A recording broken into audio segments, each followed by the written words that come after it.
Dmytro Kuleba, Ukraine's foreign minister, has warned countries which mistreated Ukraine during the darkest moment of its history will be held to account after the war ends. In an interview with the BBC, he also warned Western allies that delaying the delivery of weapons will cost the lives of Ukrainian soldiers. Our diplomatic correspondent James Landale began by asking him why the battle for Bakhmut is so important. The battle for Bakhmut is now the longest of the war. More than half a year of bloody fighting for control of what's little more than rubble. Minister, hi. But Ukraine's foreign minister told me that holding the city was vital, and not just for the damage it's causing to Russia's army.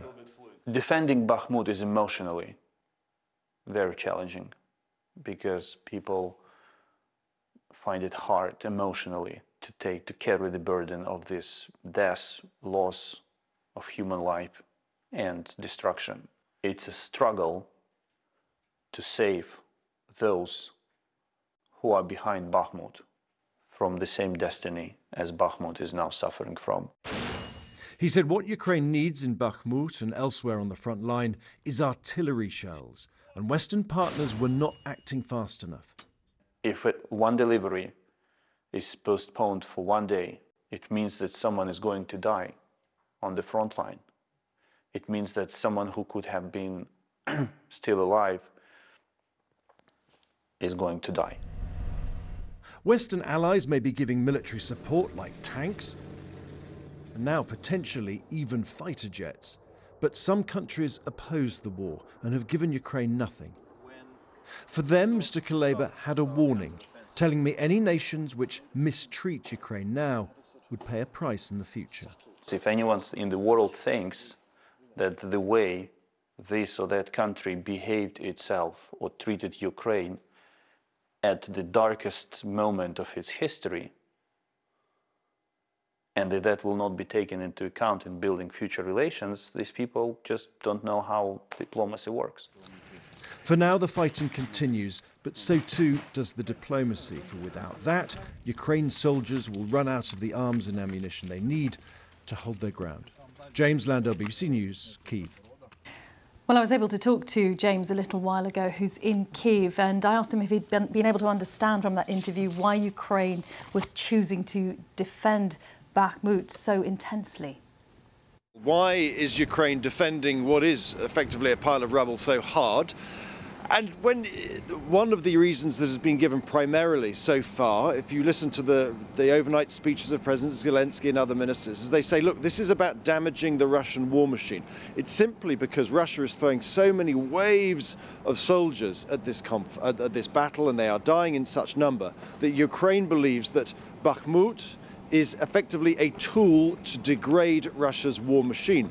But what was interesting when I spoke to Mr. Kuleba was he said, yes, that's true, but also he said there is effectively a military reason. In other words, that if Ukraine gave up Bakhmut, they would just have to pull back, and they would then just have to defend the next town, and then the next town, and the next town. In other words, they might as well defend in Bakhmut, because if they weren't defending in Bakhmut, they would be defending, 5 kilometers down the road. And so therefore he said, the price we're paying in Bakhmut is to save lives further down the line. And we also heard him saying to you that delays in delivery of weapons cost Ukrainian lives. On Thursday, we heard Poland announce it's the first NATO country to supply Ukraine with fighter jets. How significant is that? And do we expect others to follow? Well, look, it is significant that Poland has said that 4 MiG fighters will be sent. They haven't been sent yet. These are pretty old aircraft. They're about 30 years old. Poland inherited them from East Germany, if we can remember that far back. But they are aircraft on which Ukrainian pilots have been trained, and these will probably be the first of a number. 4 from Poland. They've got up to 20, that more will come, they say, in the future. We know other countries like Slovakia, Finland and the Netherlands have indicated they will be prepared to give some MiG fighters. What I don't think this signals is the start of up-to-date, modern aircraft from other countries in the West, especially the F-16 fighters from the United States. Because at the moment, the United States is saying, look, we could send these, but it would spend months to train people to use them. They would require huge amounts of ground staff, and that would be an escalation, I think, too far for the United States, at least right now. And James, whilst we talk of modern weaponry, we've been seeing in recent reports how reminiscent of wars of many years ago the battle for Bakhmut is in many ways. Do we get a sense of which way the balance is going militarily there, in whose favour? Well, you're absolutely right. In my interview with Mr. Kuleba, he made the comparison with the First World War.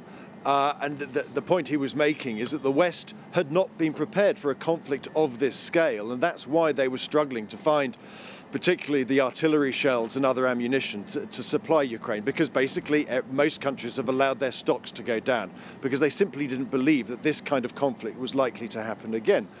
In terms of the situation in Bakhmut, well, it's very, very slow progress on either side. There are reports almost daily of Russia making very small incremental gains, but they are very, very incremental. Russia has positions to the east, to the north, to the south. They're attempting to encircle the remaining Ukrainian forces in the center, but at the moment, Russia is not achieving that encirclement. The one highway out for the east that allows Ukraine to resupply its forces is still open. It is occasionally under Russian fire, but it's a pretty static picture at the moment. James Landale in Kyiv.